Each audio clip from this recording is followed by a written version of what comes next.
Oni terra de madeira branca não. Terra toinho porque o índio queria tempo no mato, né? Aí eu quis saber da região aqui, fazer estrada, bagunça terra dentro, tudo bagunçado, porque a anta vai correr, vai porco, capanão, macaco, foi embora longe. Eu não passar fome, menino vai passar fome, a minha filha vai passar fome mesmo, e eu também passar fome também, não sei, não queria matar nada. E o Marambó lá no mato, só índio mesmo. A área é índio mesmo. Est arrivé, ces Indiens étaient déjà là, donc on veut peut-être, pour avoir une conscience tranquille, établir ces dernières réserves. Elles disparaîtront dans quelques années au fil du temps. En 1985, une voie ferrée longue de plus de 900 km est spécialement construite de São Luís vers Carajás pour extraire le minerai. Ce train coupe le territoire Awa en deux. Ce train, on ne l'aime pas. Il n'a amené que son venin. Par la vie des grandes villes, la vie occidentale, et ils rêvent tous d'avoir, comme nous, une maison, un toit, une salle de bain, un canapé, une télévision, et c'est tout à fait normal. Les Blancs, leur alcool et leur drogue accusés de faire chaque jour plus de morts chez les Lakota. La réserve est l'endroit aux États-Unis où l'espérance de vie est la plus courte. 48 ans pour les hommes, 52 pour les femmes. Si le crack, la cocaïne ou les méthamphétamines circulent dans les rues de Pine Ridge, c'est l'alcool qui fait le plus de victimes. Pourtant, sur le territoire Lakota, c'est interdit. Pour boire, il suffit de quitter la réserve, passer de l'autre côté, aux États-Unis. Ça y est, on est à White Clay, Nebraska. Un hameau accroché à la frontière qui sépare la réserve de l'État du Nebraska. White Clay, c'est 14 habitants recensés, une dizaine de maisons abandonnées et 4 supérettes qui écoulent plus de 11 000 canettes de bière par jour. Bonjour à tous, bonjour à toutes. On est le 10 mai 2019 et j'espère que tous vous portez bien. Et je recadre, parce que je vois que voilà, c'est mieux de recadrer les choses. L'écran aussi. Alors, donc tout d'abord, je voulais dire que sur la messagerie, vous le savez, j'ai déjà expliqué, mais je préfère me répéter auquel cas où on ne peut pas supprimer des messages. Voilà. Alors, écoutez, tous ceux, je vais le dire comme ça, hein, qui sont contre moi et contre ma façon, ma pensée, j'allais dire, ma façon de voir les choses, hein, qui est aussi donc ma pensée évidemment, donc sont des ennemis. Voilà, donc tous ceux qui arrivent et qui vous disent sur la messagerie oui mais, hein, le mais, vous avez compris que c'est le pied dans la porte, hein, et qu'ils essaient de s'infiltrer. Mais je mets un point d'honneur à ne pas supprimer cette messagerie parce que ça reste un lien de communication avec vous. Je m'en sers aussi un petit peu comme un journal, hein. J'écris de temps en temps sur la dernière vidéo, sur aussi des fois les autres vidéos quand j'ai des commentaires, mais bon, c'est surtout des serpents à sornettes que je me traîne, quoi. Voilà.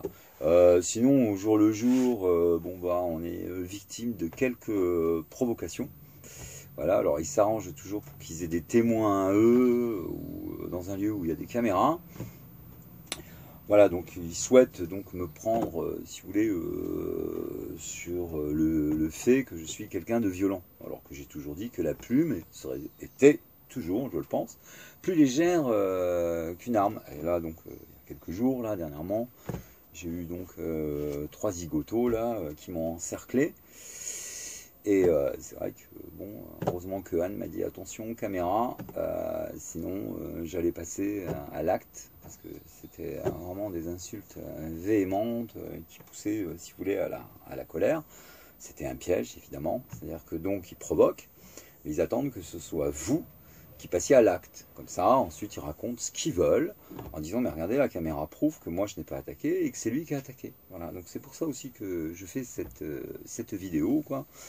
Pour dire à mes ennemis que c'est bon, quoi, hein. Je vous ai reniflé et depuis longtemps, et puis que de toute façon, il n'y en a pas pour longtemps.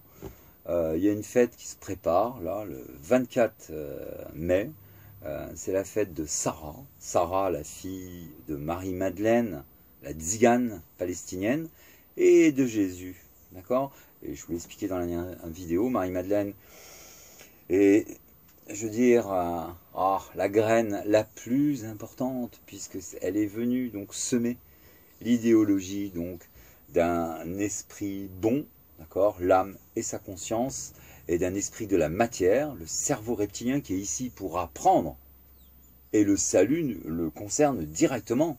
L'âme, par essence, elle est bonne et innocente. D'accord ? Donc l'âme ne sera jamais condamnée. Donc ceux qui vous racontent la damnation des âmes, l'âme au purgatoire, c'est faux. L'âme, elle est innocente. D'accord ? Par contre, le cerveau reptilien, le purgatoire, il est pour lui. Et d'ailleurs, il y a une philosophie taoïste qui le confirme, qui déclare, qui sont là donc pour être éternels, hein, d'accord, et donc enrayer le cycle des réincarnations infernales. Donc extrait maintenant, tout de suite. Nous entrons en religion pour devenir immortels. Nous ne souhaitons pas entrer dans le cycle de la réincarnation. On ne veut pas se réincarner en porc, en bœuf, en mouton ou oiseau, mais éviter une nouvelle vie de souffrance. Voilà, donc je pense que vous aurez facilement fait le rapport. J'ai pas besoin d'en rajouter, même si j'aime bien la discussion. Voilà, je pense qu'ils ont raison, d'accord. Si le rat, il est rat aujourd'hui, c'est parce qu'avant il s'est conduit comme un égoïste. Et si le porc est porc, bah, c'est parce que c'était un insensible. Vous comprenez ?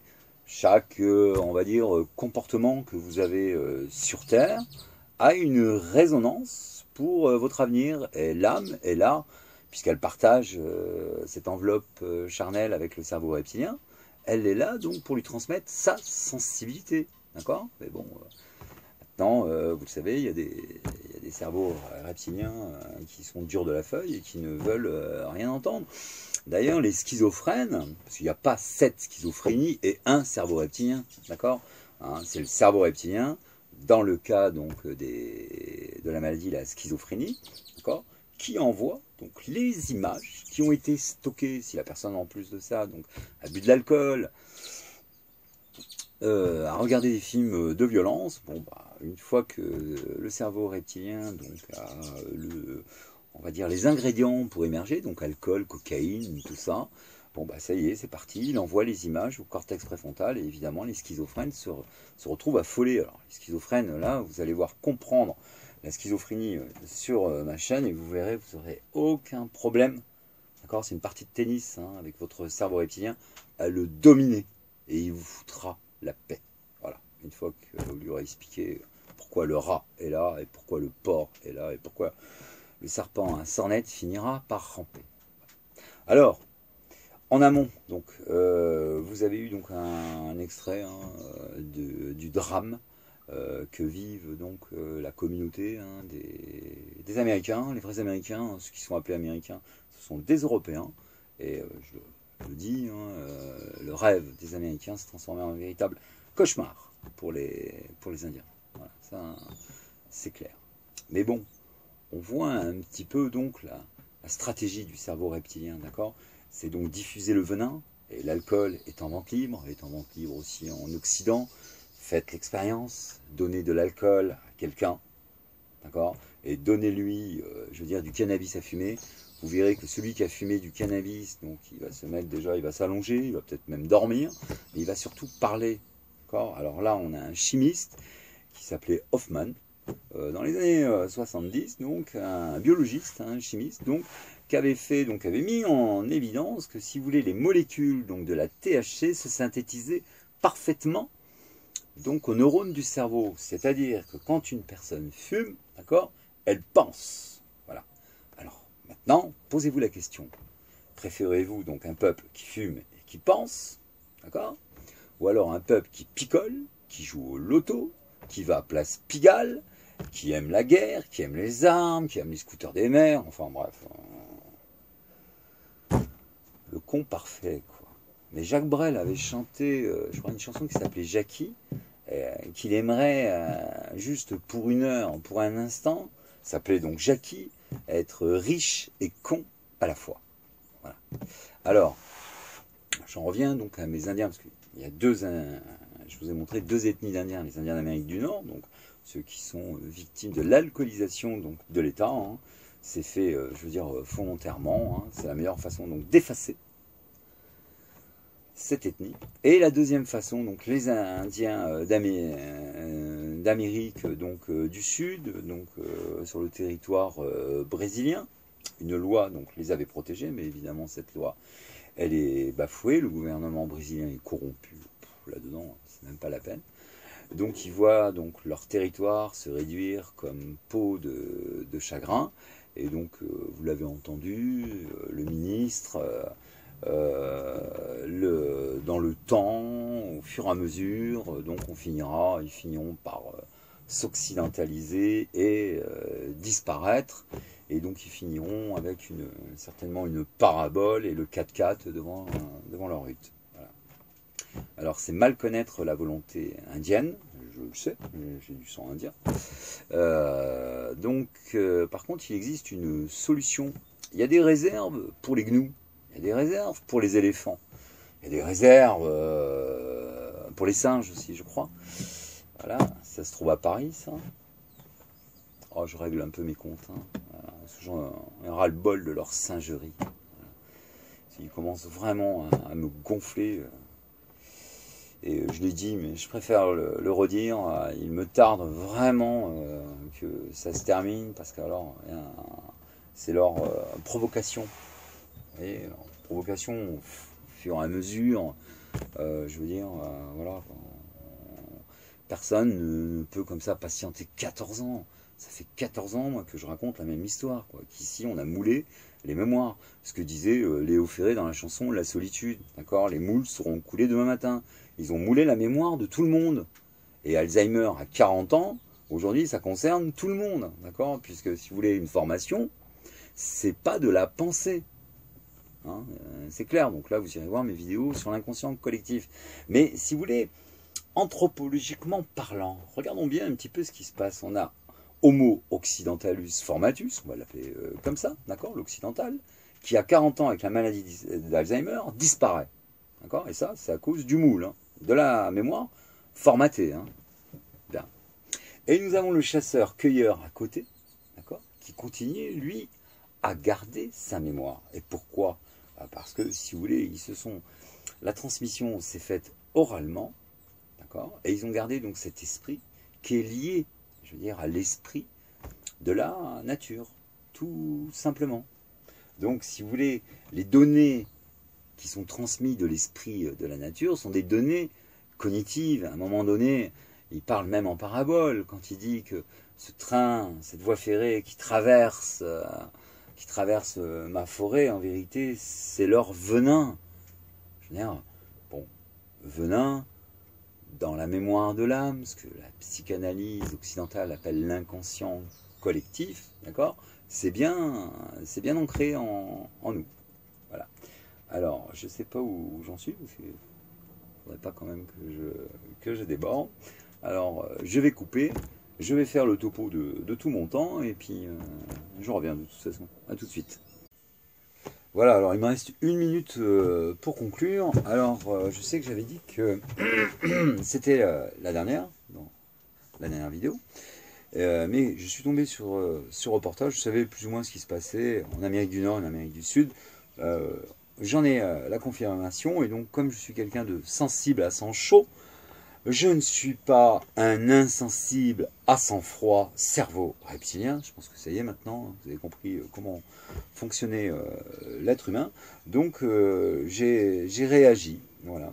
Mais n'oubliez pas donc qu'il existe une solution. Hein. Il y a des réserves donc pour les gnous, il y a des réserves pour les rhinocéros, pour les éléphants. Enfin bref, voilà.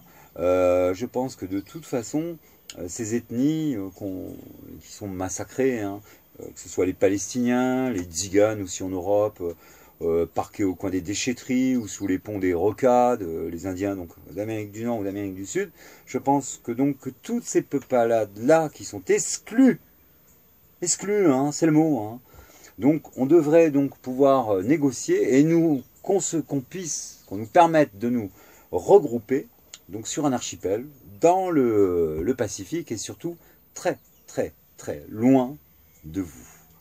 Ça j'y tiens. Voilà. Pas de vous, mes abonnés, évidemment, vous serez les bienvenus dans mon archipel. Si j'arrive à l'obtenir. À bientôt.